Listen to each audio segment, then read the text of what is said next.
एक तो थोड़ा हंसी आती है जब आप अलग कानून की बात करके कहते हैं सेलेक्टिव नहीं होना चाहिए। सेलेक्टिव नहीं होना चाहिए, हम अपने लिए सेलेक्टिव है, किसी और को से। बहरहाल, आप कहते हैं कि बिना ड्राफ्ट देखे कैसे कमेंट करें। CAA का ड्राफ्ट देखा था जब पूरे हिंदुस्तान में आग लग गई थी।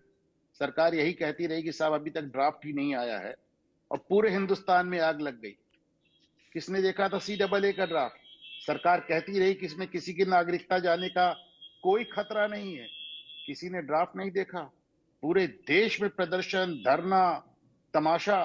तो इसलिए ड्राफ्ट की बात ना करें।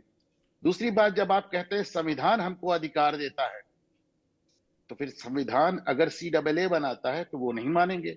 तो ये कहिए कि नेहरू का संविधान मैं मानूंगा और मोदी का संविधान मैं नहीं मानूंगा।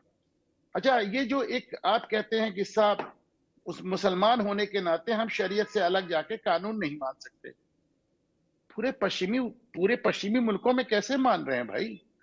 पूरे अमेरिका में, पूरे यूरोप में लाखों करोड़ मुसलमान पहुंच चुके हैं, कैसे मान रहे हैं? गोवा में ईसाइयों ने एक कानून बना दिया, आपने मान लिया। पश्चिमी देशों में ईसाइयों ने कानून बना लिया, आपने मान लिया।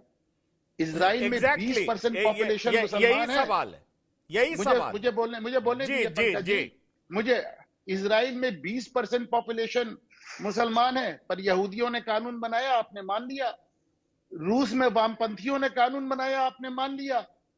चीन में तानाशाहों ने कानून बनाया, आपने मान लिया। हिंदुस्तान में नहीं मानेंगे, नहीं मानेंगे साहब।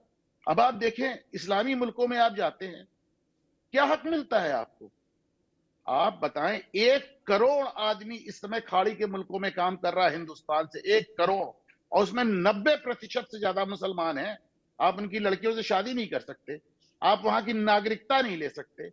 रोहिंग्या को भारत की नागरिकता दिलाने के लिए पूरे देश में आग लगा देते हैं। सऊदी अरब से लेकर, कतर से लेकर दुबई तक आप कभी आपने नागरिकता मांगने तक की हिम्मत नहीं हुई आपकी। जमीन नहीं खरीद सकते आप वहां। 2002 तक तो बिल्कुल नहीं खरीद सकते थे। 2002 के बाद उन्होंने आपके लिए स्पेसिफिक इलाके अलग अलग कर दिए, छोटे मोटे की साहब यहां चाहे खरीद ले, वो भी रेसिडेंशियल। तो आप वहां पे एक भी कानून नहीं मांग पाते। आप गोवा में ईसाइयों से कानून नहीं मांग पाए। आप पश्चिमी मुल्कों में जाते हैं, वहां ईसाइयों के कानून मांगते हैं, उनसे नहीं मांग पाए।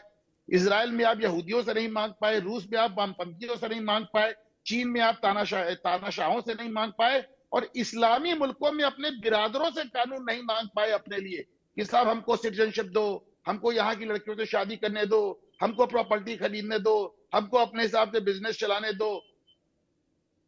यहाँ पे सारा अरे कानून जम्मू कश्मीर में नहीं मांग पाए 370 से जम्मू पहले। कश्मीर में आप नहीं मांग पाए 370। और फिर कहता हूं कि जब आप कहते हैं कि संविधान ने हमको ये हुकूक दिए, ये हक दिए हैं, तो वही संविधान जब CAA बनाता है तो आप कहते नहीं मानेंगे। नेहरू का बनाया संविधान मानेंगे, भाजपा का बनाया संविधान नहीं मानेंगे।